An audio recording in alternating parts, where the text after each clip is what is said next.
E agora eu vou mostrar para vocês como resolver a questão 137 da prova amarela do Enem 2020. É uma questão fácil de você ganhar um pontinho e também muito fácil de você perder esse pontinho. Porque por ela ser tão simples, você pode acabar errando, você pode acabar se enganando com a resposta. Dá uma olhadinha. Em um jogo desenvolvido para uso no computador, objetos tridimensionais vão descendo do alto da tela até alcançarem o plano da base. O usuário pode mover ou girar cada objeto durante sua descida para posicioná-lo convenientemente no plano horizontal.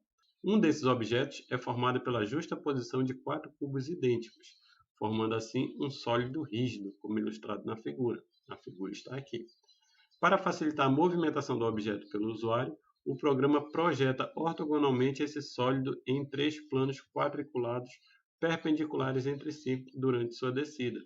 A figura que apresenta uma possível posição desse sólido, com suas respectivas projeções ortogonais sobre os 3 planos citados, durante sua descida é. Aqui tem as opções letra A, letra B, letra C, letra D e letra E. Por que eu disse que é uma questão fácil de você conseguir um pontinho e também fácil de você errar um pontinho? Ela é fácil de você conseguir um pontinho porque se você souber o que é ortogonal, o que é perpendiculares e o que é projeções ortogonais, ortogonalmente, quadriculados perpendiculares, projeções ortogonais. Se você souber esse significado, já é meio caminho andado. Porque quando você fala de ortogonal ou perpendicular, você está falando de ângulo reto. Você está falando de figuras que aqui, nessa figura aqui, olha, todas as figuras elas terão planos ortogonais ou planos perpendiculares. O ângulo entre esse plano da esquerda, entre esse plano aqui da base ou esse plano da direita aqui, é de 90 graus. E se é de 90 graus, essas figuras aqui elas estarão retas. Não haverá nem contorção, nem desvio de foco. Porque se o ângulo entre elas não fosse reto, haveria uma inclinação, e essa inclinação faria a projeção dessa figura estar um pouco para a direita, um pouco para a esquerda, ou contorcida, dependendo do ângulo, dependendo da posição. Quando ele diz que é ortogonal e perpendicular, ele está dizendo que o ângulo é reto e que essa projeção estará alinhada e sem deformação. Então você vai fazer essa análise de alinhamento e não deformação. Uma vez que você sabe disso, uma vez que você sabe o que é ortogonal, o que significa ser ortogonal, o que significa ser perpendicular, já fica bem mais fácil de você fazer a análise da questão. E isso é o que torna a resolução fácil. Por outro lado, se você não souber o que é ortogonal, não souber o que é perpendicular, você vai considerar que essa imagem ela possa estar um pouco para a esquerda, ela possa estar um pouco para a direita, ela possa estar um pouco contorcida, isso vai gerar dúvidas e você pode acabar perdendo o pontinho da questão. Beleza? Vamos analisar agora as projeções. O que é uma projeção? Ele me deu aqui a figura de um sólido e me disse que serão feitas projeções sobre esse sólido. Projeção eu posso considerar como uma sombra. Eu vou fazer uma iluminação sobre esse sólido. Só que eu posso fazer a projeção sobre essa face aqui, eu posso fazer a projeção pela parte de cima do sólido, ou eu posso fazer a projeção aqui pela direita do sólido. Eu posso fazer da esquerda para a direita, posso fazer da direita para a esquerda, posso fazer de cima. Cada uma dessas projeções serão refletidas em uma dessas paredes aqui, olha, em um desses planos aqui das figuras. Eu preciso analisar cada uma dessas projeções, cada um desses planos. Para fazer essa análise, eu vou fazer uma projeção do plano aqui, vou fazer uma projeção de um plano aqui e vou fazer uma projeção de um plano aqui. Fazendo a projeção sobre esse plano aqui, olha, eu vou ter que fazer uma sombra dessa figura neste sentido aqui.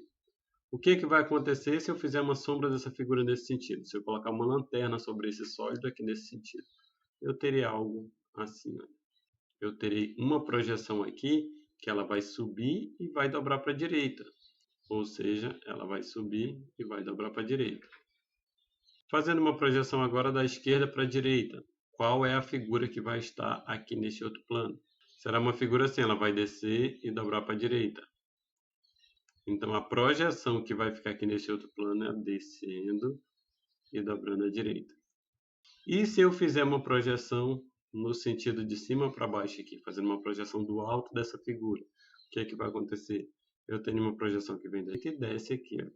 Então, a figura que vai ficar aqui e desce. Com isso, eu fiz uma projeção aqui no plano da esquerda, é uma figura que sobe e dobra para a direita. No plano aqui da direita, é uma figura que desce e dobra para a direita. E no plano aqui da base, é uma figura que sobe e dobra para a direita. Aí eu vou procurar aqui nessas figuras quais são as projeções que têm esse sentido. Essa é a primeira análise que eu preciso fazer. essa opção A, ela está igual às projeções que eu fiz aqui, estão com os mesmos sentidos. Então, eu vou considerar ela como opção válida. Na opção B, a mesma coisa, olha, elas estão com os mesmos sentidos. Então, eu considero a opção válida. Na letra C, aqui no plano da esquerda, tem um sentido inverso, ela sobe e vai para a esquerda. Está diferente do que eu verifiquei aqui na minha análise, então essa aqui eu já descarto. Na letra D, tenho aqui o plano da esquerda, ela sobe e vai para a direita. O plano da direita desce e vai para a direita. Só que o plano da base aqui, olha, ele desce e vem para a esquerda. Está diferente da projeção que eu fiz aqui. Então, esse aqui eu também descarto. Na letra E, o plano da esquerda sobe e vai para a direita. O da direita desce e vai para a direita. E o da base sobe e vai para a direita. Também está igual com as projeções que eu fiz. Então, esse aqui também eu preciso analisar. Pode ser uma resposta correta. Feito isso, já vi que os sentidos estão corretos na letra A, letra B e a letra E. Vou voltar aqui para a letra A e ver se eles estão alinhados, porque se são ortogonais perpendiculares, as projeções deles estarão alinhadas. Veja que como é quadriculado, olha, nessa projeção da base com essa projeção da direita aqui, não está alinhado. Olha. Eu não preciso nem analisar o resto, porque eu já vi que este aqui não está alinhado. Se esse aqui não está alinhado, significa que essa projeção aqui não é correta para planos ortogonais perpendiculares. Eu já cancelo esta aqui. Aqui na letra B, também verifico que não está alinhado. Olha, não existe alinhamento entre o plano da base e o plano aqui da minha esquerda. Então, esse aqui também descarto. Na letra E, foi somente o que sobrou. É para estar correto, vou verificar o alinhamento. O alinhamento aqui está alinhado, da minha esquerda com o da base.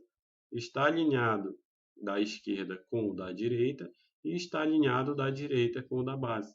Então, essa figura E aqui representa as projeções em planos ortogonais perpendiculares.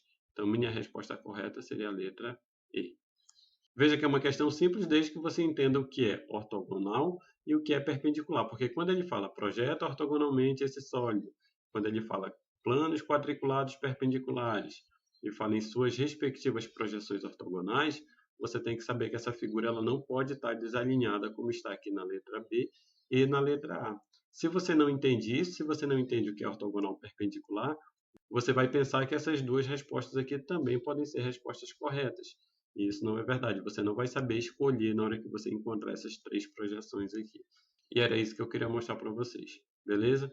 Se você tiver alguma questão aí que você não conseguiu resolver ou que você ficou em dúvida, manda para a gente, que é para a gente poder resolver aqui e mostrar não só para você, como para todo mundo que também tem dúvida. Vejo vocês na próxima aula e bons estudos.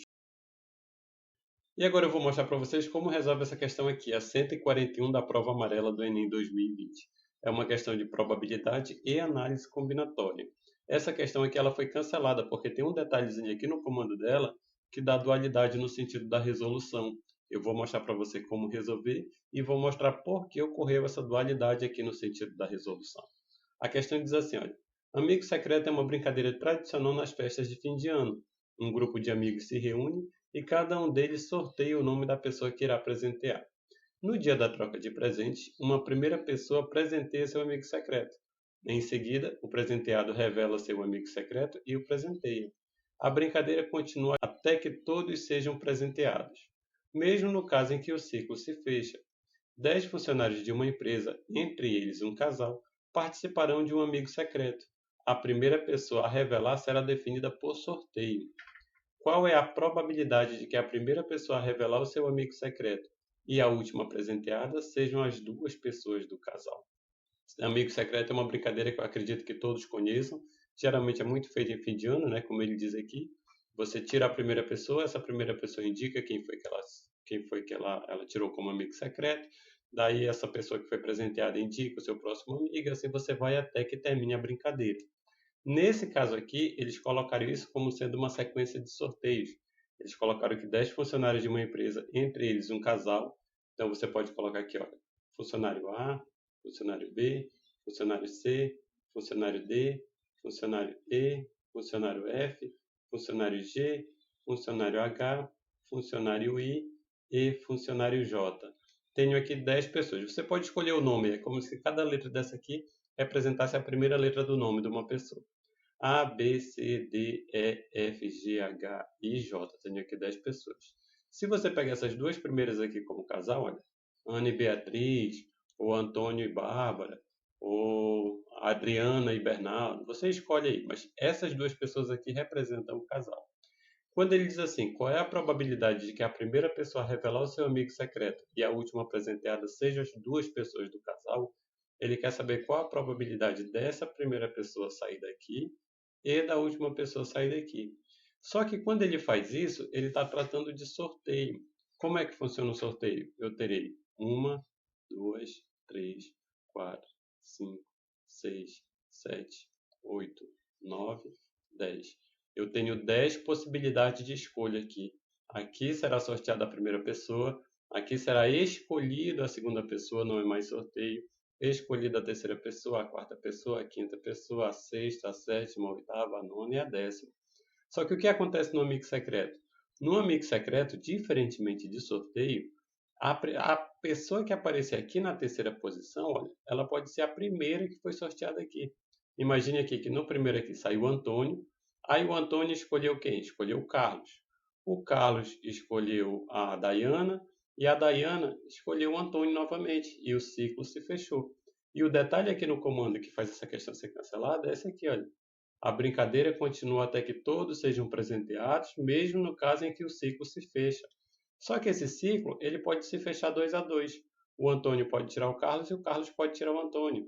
Depois você faz um novo sorteio. E nesse novo sorteio aqui, você tem que incluir a outra pessoa do casal. E essa pessoa ela pode tirar aqui a letra D e a letra D tira a letra A e fecha um novo ciclo. E assim esse ciclo ele pode ser fechado 2 a 2. Nunca vi isso acontecer no Amigo Secreto, mas é possível. Mas eu já vi casos em que o primeiro aqui sorteou a primeira pessoa. Ela escolheu o presenteado dela, ela revelou, né, não é escolheu, ela revelou o presenteado dela, revelou o presenteado, revelou. Quando chegou aqui pelo quinto, o ciclo se fechou. Aí você tem que escolher uma nova pessoa para começar o ciclo novamente. Aí você faz aqui até o final e ela volta para cá. Até porque no Amigo Secreto, imagina aqui que a letra A seja o primeiro sorteado. Sorteie a primeira pessoa. Se nenhum ciclo se fechar, o último a ser presenteado vai ser essa mesma pessoa aqui. Porque ela vai presentear essa segunda, que vai presentear a terceira, que vai presentear a quarta, vai presentear a quinta, vai presentear a sexta, vai presentear a sétima, vai presentear a oitava, vai presentear a nona, vai presentear a décima. E essa décima aqui, naturalmente, ela vai ter tirado a primeira pessoa que foi sorteada. Então, existe uma variedade muito grande aqui quando eu analiso isso como amigo secreto e não como sorteio. E o comando aqui, claramente, até porque ele colocou aqui no gabarito 1/45, o gabarito era para ser essa resposta aqui, ele tratou isso como sorteio. E é isso que eu vou mostrar para você. Como você resolve probabilidade, análise combinatória, se essas pessoas aqui tivessem sido escolhidas através de sorteio. Beleza? Apagando aqui. Tratando como sorteio, eu terei 1, 2, 3, 4, 5, 6, 7, 8, 9. Terei 10 sorteios aqui. No primeiro sorteio, eu tenho todas as pessoas como possibilidade para serem sorteadas. Então, aqui nesse primeiro sorteio, todas as pessoas são possibilidade de serem sorteadas. Então, eu coloco aqui meus casos possíveis são 10. Porque quando eu vou analisar a probabilidade, eu coloco embaixo os casos possíveis e coloco em cima os casos favoráveis. Quais são os casos favoráveis? Aqueles que satisfazem o que o comando está pedindo. E aqui o comando está pedindo qual é a probabilidade de que a primeira pessoa a revelar o seu amigo secreto e a última presenteada sejam as duas pessoas do casal. Então, aqui em cima, meus casos satisfatórios, os casos favoráveis, é que uma dessas duas pessoas aqui sejam sorteadas. Então, os casos favoráveis aqui em cima são duas pessoas. Eu tenho 2 de 10. Aqui no segundo sorteio, aí eu já não posso mais sortear nenhuma dessas duas pessoas aqui. Primeiro, porque uma já está aqui. Segundo, porque se a outra já for sorteada aqui no segundo sorteio, vai fugir aqui do que ele me pediu, que ele quer que seja a última presenteada. Aqui do casal, um fica aqui no primeiro sorteio, que um seja sorteado aqui no primeiro sorteio, e o outro vem aqui para o último sorteio. Então, eu vou colocar outra pessoa do casal bem aqui. Ó. Com isso, eu já tiro duas pessoas desses casos possíveis aqui de 10. Um vem aqui para o primeiro, vou escolher 2 de 10 e escolher uma pessoa do casal. A outra eu já coloco aqui no final. Por que eu já coloco no final? Porque aqui nesse intervalo, quando eu vou tratar de probabilidade de análise combinatória, eu não vou colocar aqui só o que eu quero saber. Eu quero saber qual a probabilidade de um ficar no primeiro e um ficar no último. Eu tenho que saber o que acontece nesse intervalo aqui. Todos esses casos aqui são casos que eu preciso considerar, porque só vai acontecer de uma pessoa do casal estar aqui no primeiro e a outra pessoa do casal estar aqui no último, se essas outras 8 pessoas aqui tiverem sido sorteadas aqui nesse meio. E isso é que eu preciso considerar. Eu tenho que saber qual a possibilidade essas outras 8 pessoas terem sido sorteadas aqui. E eu faço da mesma forma que eu fiz essa primeira probabilidade aqui. Aqui eu tinha 2 pessoas em 10. Agora, se foi sorteado uma aqui nessa primeira, sobraram 9 possibilidades. Essas 9 possibilidades, ela está contando com a outra pessoa do casal. Só que ela não pode ser sorteada. Então, eu vou pegar 10, que é o total de pessoas, menos uma pessoa que foi sorteada aqui no primeiro sorteio, e menos a outra pessoa do casal que vai ser sorteada por último. Então, vai sobrar 8 pessoas. O meu segundo sorteio, eu tenho uma probabilidade de 8 para 9. O meu terceiro sorteio, sorteei uma pessoa aqui no primeiro sorteio, sorteei uma aqui no segundo sorteio, sobraram 8 pessoas. Só que dessas 8 pessoas, já foi sorteado uma no primeiro sorteio, foi sorteado uma no segundo sorteio, restaram 7 pessoas. Daqui para frente, utilizando o mesmo raciocínio, vai ser uma regressiva. 10, 9, 8, aqui você vai colocar 7 pessoas, 6, 5, 4, 3, 2, 1. Por que essa regressiva aqui? Porque eu tinha 10 pessoas, sorteou uma, ficou 9, sorteio uma, fica 8, sorteio uma, fica 7, sorteio de novo, fica 6, sorteio de novo, fica 5, sorteio fica 4, e assim você vai até o 1. Quando for aqui em cima, também é o mesmo raciocínio, porque essa pessoa aqui do final, a outra pessoa do casal que vai ser sorteada por último, você já tirou. Aqui, olha, do 10 tinha um 10, foi sorteado uma, ficou 9. Aqui você já considerou 8. A partir daqui é 8, 7, 6, 5, 4, 3, 2, 1. É assim que você monta a resolução dessa probabilidade, análise combinatória aqui. É assim que você faz. Aí, como é que eu faço para encontrar o resultado total? Aqui você vai analisar se é um problema que utiliza o operador E ou o operador U. O operador E é quando está bem aqui. Qual é a probabilidade que a primeira pessoa a revelar ao seu amigo secreto e a última pessoa sejam as duas pessoas do casal? Eu preciso que esse primeiro sorteio aqui aconteça e que esse último aconteça. Para que o primeiro e o último aconteça, ou seja, uma pessoa do casal seja sorteada primeiro e a outra pessoa do casal seja sorteada por último, é necessário que todas as outras pessoas tenham sido sorteadas aqui no meio. Então, eu preciso que isso aqui aconteça, e isso aqui aconteça, e isso aqui aconteça. Eu preciso que todos esses sorteios aqui se deem dessa forma. E quando isso acontece, eu utilizo aqui o operador multiplicação. Essa é a operação que eu vou fazer aqui entre essas probabilidades. Eu vou multiplicar todas elas. É assim que eu vou resolver. E aqui no final eu vou colocar o resultado. Tratando-se de multiplicação, como é que eu resolvo multiplicação de frações? Porque isso aqui são frações, né? Eu vou multiplicar todos os numeradores e vou multiplicar todos os denominadores e vou colocar o resultado aqui no final. Aí você diz, poxa, Joilson, eu vou fazer 2 vezes 8, vezes 7, vezes 6, vezes 5, vezes 4, até 1. Depois eu vou fazer 10 vezes 9, vezes 8, vezes 7, vezes 6. Isso aqui dá uma conta muito grande. E é nessa hora que o sexto ano lá, seu estudo do sexto ano faz muita diferença e lhe ajuda muito. Porque uma das propriedades da multiplicação é que se você tem aqui no numerador um número que está multiplicando e aqui no denominador você tem esse mesmo número também multiplicando aqui embaixo, você pode fazer simplificação de frações, como no caso desse 8 aqui. Olha. Pense o seguinte, eu tenho 8 vezes 7, que depois vai ser dividido por 8. Isso significa que eu posso simplificar esse 8 com esse 8 aqui. Olha, dividir 8 por 8 vai dar 1, vai sobrar somente o 7. Claro que aqui tem um 9 aqui embaixo, né? Estou só usando o exemplo aqui de como você faz simplificação de frações com a multiplicação.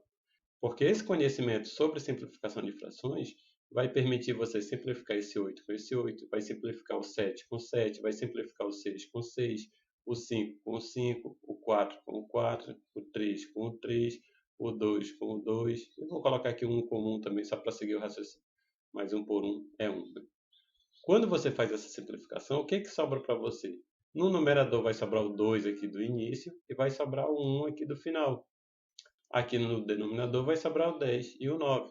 O que você precisa fazer então? 2 vezes 1 é 2 e 10 vezes 9 é 90. Eu tenho aqui um resultado 2/90. Mas 2/90 também é uma fração que eu posso simplificar. Porque aqui em cima eu posso dividir por 2, que vai restar 1.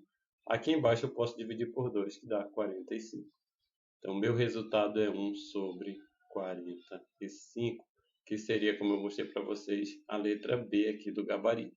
Só que o resultado é a letra B porque eu fiz uma resolução como sorteios. A primeira pessoa foi através de sorteio, a segunda foi através de sorteio, todas elas foram através de sorteio.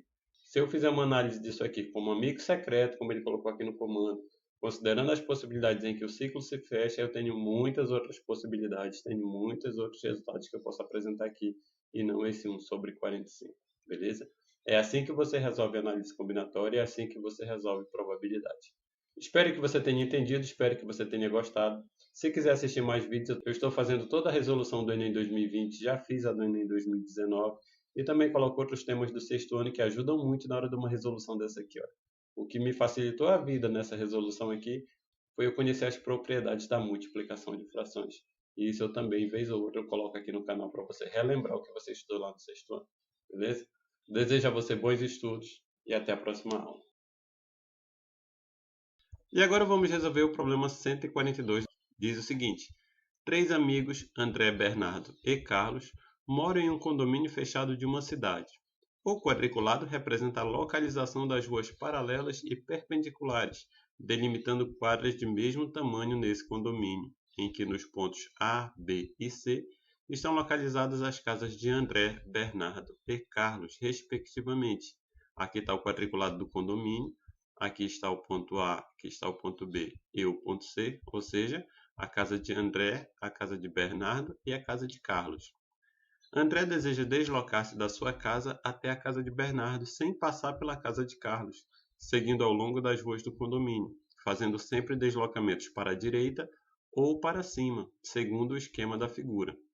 O número de diferentes caminhos que André poderá utilizar para realizar o deslocamento nas condições propostas é 4 caminhos, 14, 17, 35 ou 48 caminhos.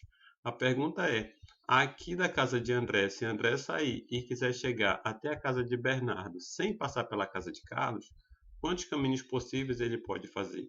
Desde que ele sempre dobre para a direita ou para cima. São os caminhos que ele pode fazer. Ele pode ir para a direita ou para cima. Essa é a única regra. Para resolver esse problema aqui, você não vai utilizar a equação matemática. O que você vai precisar fazer é tracejar aqui cada um dos caminhos, sempre obedecendo a regra para a direita ou para cima. E é isso que vamos fazer. O primeiro caminho que André pode fazer, ele pode vir direto, sempre para a direita aqui, olha. Chega aqui no final, na rua da casa de Bernardo, e ele já sobe até a casa de Bernardo. Esse aqui é o primeiro caminho. Um segundo caminho é que ele venha direto, só que ele suba uma rua antes aqui, olha. Depois dobre para a direita e depois vai direto para a casa de Bernardo.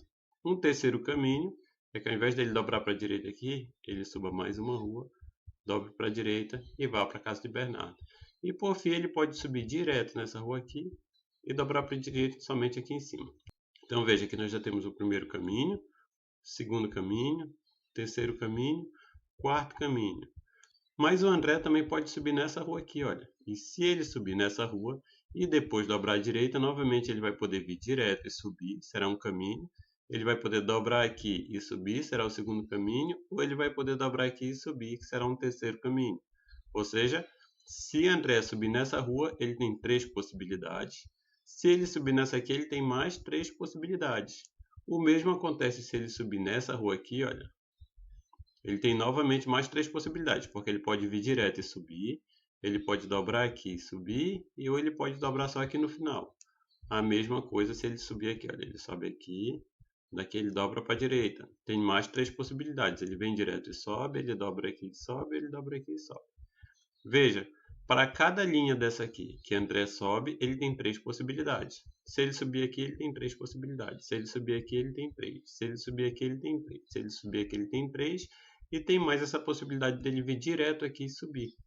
Com isso aqui ele tem quantas possibilidades? 3, 6, 9, 12 possibilidades. Mais essa primeira que nós calculamos aqui, 13 possibilidades. Todas essas possibilidades ele passando aqui pela direita da casa de Carlos. Só que André ele também pode passar aqui pela esquerda da casa de Carlos. E agora nós vamos conferir quantas possibilidades tem aqui. O que ele pode fazer? Ele pode sair aqui para a direita, depois ele pode subir direto e depois dobrar para a direita, que tem uma possibilidade. Ele pode subir aqui, dobrar para a direita, subir direto e vir. Duas possibilidades. Ele pode subir aqui, dobrar para a direita, subir, vir para cá. Três possibilidades.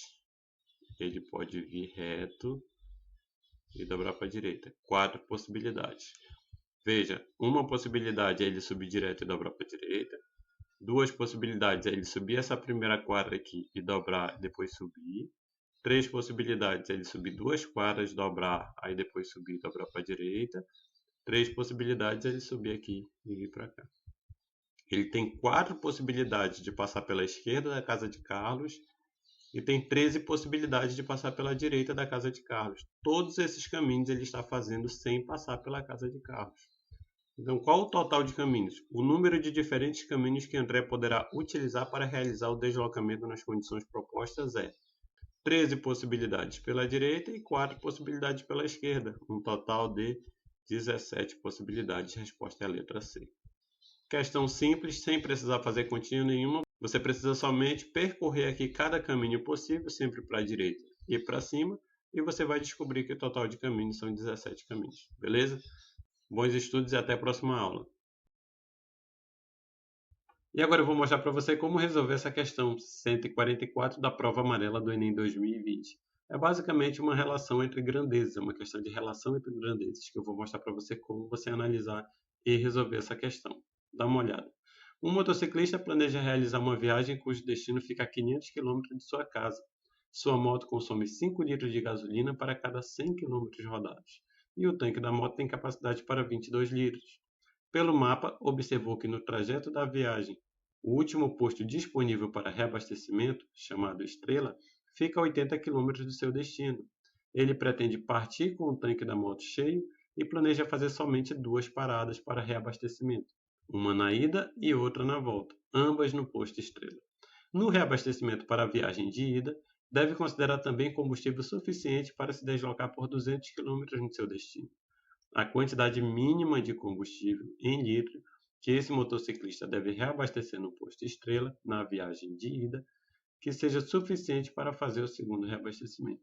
Ou seja, ele quer a quantidade mínima de combustível em litro que esse motociclista deve reabastecer no posto Estrela na viagem de ida, que seja suficiente para fazer o segundo reabastecimento. Para fazer essa análise aqui dessa quantidade mínima, você tem que analisar primeiro cada informação que foi dada para você aqui em cima. Porque ele diz o seguinte, ele diz que o motociclista estava em sua casa, ele abasteceu o tanque, percorreu um trajeto até o posto, depois do posto ele foi até um destino, esse aqui é o destino final. Depois aqui desse destino, ele vai voltar até o posto, isso aqui é o que ele diz.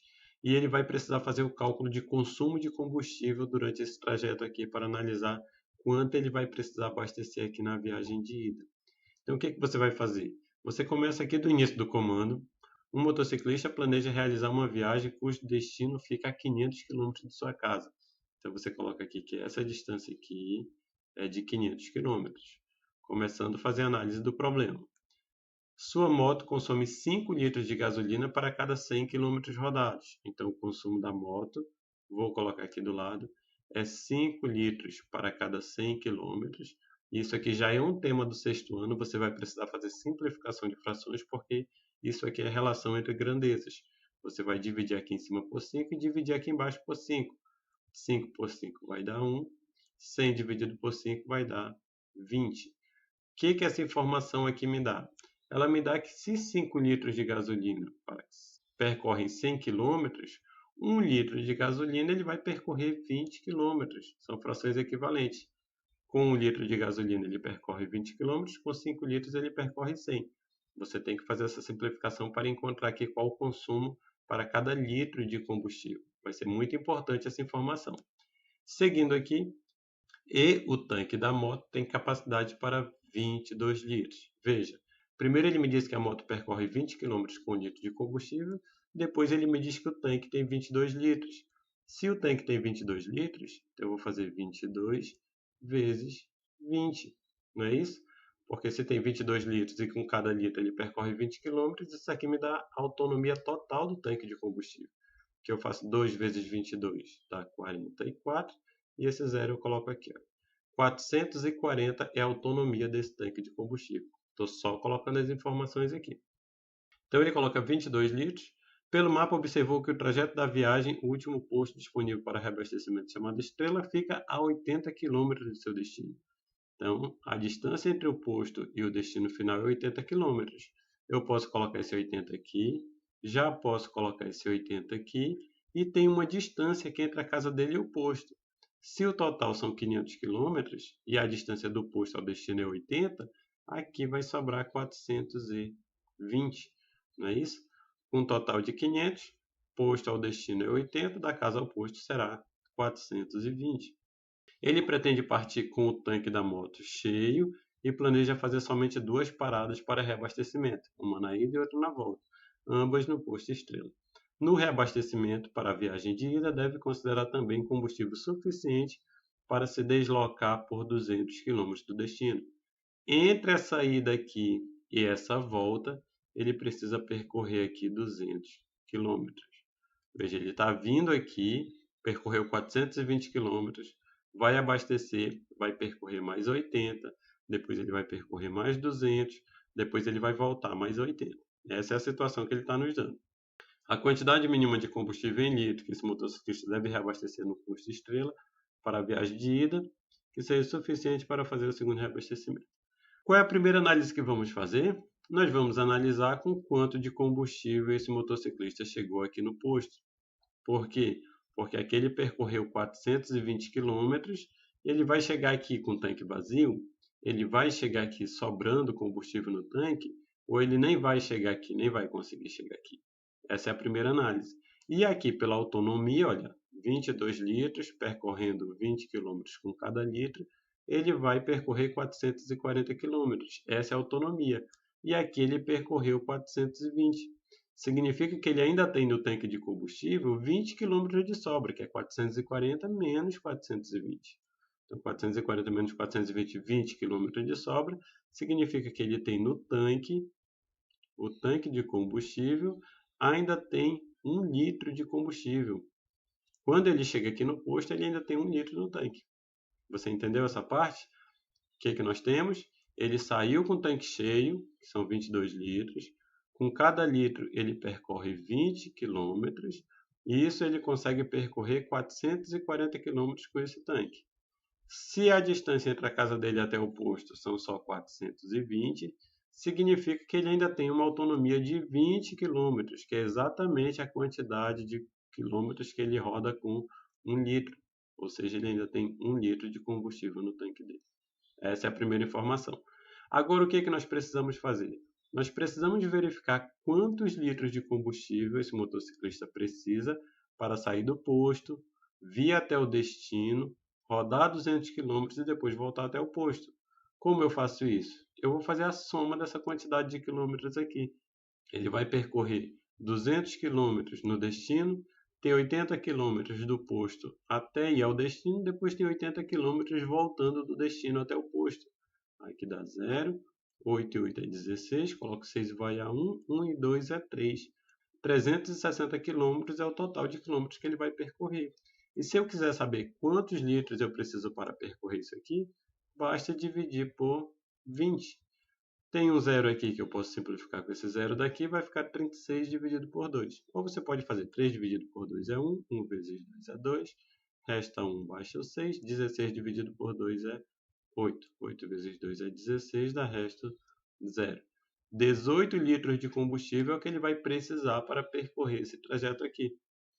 Então, o combustível necessário será de 18 litros. Essa é a quantidade de combustível que ele precisa para sair do posto, ir até o destino, rodar 200 km e depois voltar até o posto. Aqui nas opções de resposta tem o 18, mas você não pode marcar o 18. Por que não? Porque lembre que no tanque sobrou 1 litro de combustível. Então, a quantidade mínima que ele deve abastecer é 18 litros menos esse 1 litro que ele já tinha. Então, a resposta correta será 18 menos 1, 17 litros de combustível. E a resposta seria a letra C. Essa é a resposta do problema. Veja, é uma questão simples de fácil resolução.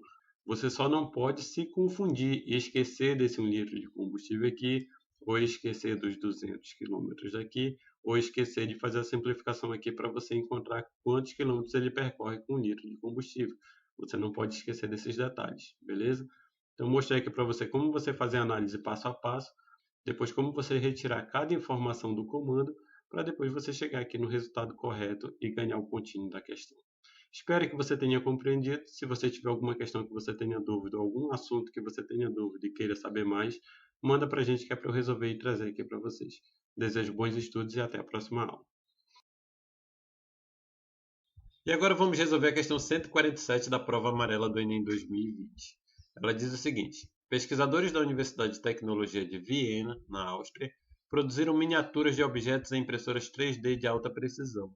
Ao serem ativadas, tais impressoras lançam feixes de laser sobre um tipo de resina, esculpindo o objeto desejado. O produto final da impressão é uma escultura microscópica de 3 dimensões, como visto na imagem ampliada. Aqui está a imagem. Aí ele segue. A escultura apresentada é uma miniatura de um carro de Fórmula 1, com 100 micrômetros de comprimento. 1 micrômetro é a milionésima parte de 1 metro. Usando notação científica, qual é a representação do comprimento dessa miniatura em metro? Letra A, 1 vezes 10 a menos 1. Letra B, 1 vezes 10 a menos 3. Letra C, 1 vezes 10 a menos 4. Letra D, 1 vezes 10 a menos 6. E letra E, 1 vezes 10 a menos 7. É uma questão muito simples. Essa primeira parte aqui do comando dá apenas um introdutório, para você saber o que é a impressora 3D, o que ela faz. Aqui na segunda parte que ele dá as informações que você vai utilizar para resolver o problema. Ele diz assim: a escultura apresentada é uma miniatura de um carro de Fórmula 1 com 100 micrômetros de comprimento. Ele já diz aqui qual é o comprimento da miniatura. E depois ele diz que 1 micrômetro é a milionésima parte de 1 metro. Você precisa encontrar a milionésima parte de 1 metro e depois multiplicar por 100. E assim você terá o comprimento dessa miniatura. O detalhe é que ele pede que você represente isso através de notação científica, que é muito simples, eu vou mostrar para você como fazer. Então, a primeira coisa que precisamos saber é o quanto mede 1 micrômetro. Qual é a representação de 1 micrômetro? Porque se a miniatura mede 100 micrômetros, uma vez que eu encontrar o valor de 1 micrômetro, eu vou simplesmente multiplicar por 100. Para fazer isso, eu vou mostrar para vocês que 1 metro, se eu dividir 1 metro por 10, eu tenho 1 décimo. Se eu dividir por 100, eu tenho 1 centésimo. Se eu dividir por 1000, eu tenho 1 milésimo. E se eu dividir por 1 milhão, eu terei 1 milionésimo. É assim que eu represento. Esses valores de frações, eu sempre vou chamá-las de décimo, centésimo, milésimo, milionésimo. E se ele está me dizendo que 1 micrômetro é a milionésima parte de 1 metro, significa que eu estou pegando 1 metro e estou dividindo por 1 milhão. É assim que eu represento 1 micrômetro. Sabendo quanto é 1 micrômetro, agora nós precisamos multiplicá-lo por 100. Então eu vou fazer 1 dividido por 1 milhão, 2, 3, 4, 5, 6. 1 milhão são 6 zeros. E vou multiplicar isso por 100. Ao fazer essa continha aqui, eu terei 1 vezes 100 dividido por 1 milhão. 2, 3, 4, 5, 6. E aqui eu já tenho o comprimento da miniatura, que eu peguei 1 sobre 1 milhão e multipliquei por 100. Por que esse 100 ele veio aqui para o numerador e como é que eu sei que ele não está no denominador? Porque todo número inteiro eu tenho que entender que ele tem um denominador 1 aqui. O que eu fiz aqui foi multiplicar numerador com numerador e denominador com denominador. Todo número inteiro você tem que considerar que ele tem o denominador 1. Por que não colocamos esse denominador 1? Porque ele é um elemento neutro, né? Se eu dividir 100 por 1, é 100. Se eu dividir o 4 por 1, é 4. Todo número inteiro que eu dividir por 1 vai dar ele mesmo. Então, nós não precisamos colocar esse denominador. Somente nesses casos aqui para poder explicar por que esse 100 veio aqui para o numerador junto com 1. Uma vez que eu encontrei esse valor aqui, eu peguei a milionésima parte de 1 metro e multipliquei por 100, porque a milionésima parte de 1 metro representa 1 micrômetro e a miniatura mede 100 micrômetros. Agora eu vou transformar isso em notação científica. Como eu transformo isso em notação científica? As representações em notação científica, elas não utilizam esses valores decimais. Por exemplo, o 10, 10 elevado a 1. O 100, 10 ao quadrado. O 1000, 10 ao cubo. Eu sempre coloco esses valores decimais como uma potência de base 10. E como eu sei qual é o expoente desse 100 aqui, como eu sei qual é o expoente desse 1 milhão. O expoente ele vai ser a quantidade de zeros que tem aqui. Olha. Se o 100 tem 2 zeros, isso aqui será 10 ao quadrado. Se 1 milhão tem 6 zeros, 1, 2, 3, 4, 5, 6, isso aqui será 10 à sexta. Se eu quisesse fazer a representação de 1000, o 1000 ele é 10 ao cubo. Eu vou pegar esses valores decimais e vou colocá-los em forma de potência de base 10. Então aqui ficará 1 vezes 10. Qual é o expoente? Se são 2 zeros, vai ser 10 ao quadrado, dividido por 10. Qual é o expoente aqui? 1, 2, 3, 4, 5, 6. 10 à sexta. E aqui eu já tenho em notação científica o comprimento da miniatura, o comprimento do carrinho aqui. Mas eu tenho uma potência de base 10 aqui no numerador e tenho uma potência de base 10 aqui no denominador. Como eu faço divisão de potências de mesma base? Você sabe fazer essa divisão? Isso aqui você faz 1 vezes 10, mantenho a base, aqui em cima é base 10, aqui embaixo é base 10, então eu coloco a base, e eu vou subtrair os expoentes, no caso o expoente do numerador, menos o expoente do denominador. Não é o expoente do denominador menos do numerador. Não, eu vou manter a base, vou pegar o expoente do numerador e vou subtrair do expoente do denominador. No caso aqui é o menos 6. Daqui vai ficar 1 vezes 10 elevado a menos 4. 1 vezes 10 a menos 4 é o comprimento do carrinho aqui em micrômetros. O que foi que nós fizemos? Encontramos a milionésima parte de 1 metro, que representa um micrômetro, multiplicamos por 100, depois colocamos o 100 aqui junto com 1 no numerador, transformamos tudo em potência de base 10, e depois fizemos a divisão aqui, olha, subtraindo os expoentes da base 10. Ao final, nós encontramos 1 vezes 10 elevado a menos 4, que nos mostra que a resposta é a letra C. Usando notação científica, qual é a representação do comprimento dessa miniatura em metro? 1 vezes 10 elevado a menos 4. Veja que o que você precisava conhecer para resolver essa questão era a representação de decimais, depois você transformava em notação científica, saber que notação científica você representa através de potências de base 10, e depois você fazer divisão entre potências que têm a mesma base. Esses eram os conceitos que você precisava saber.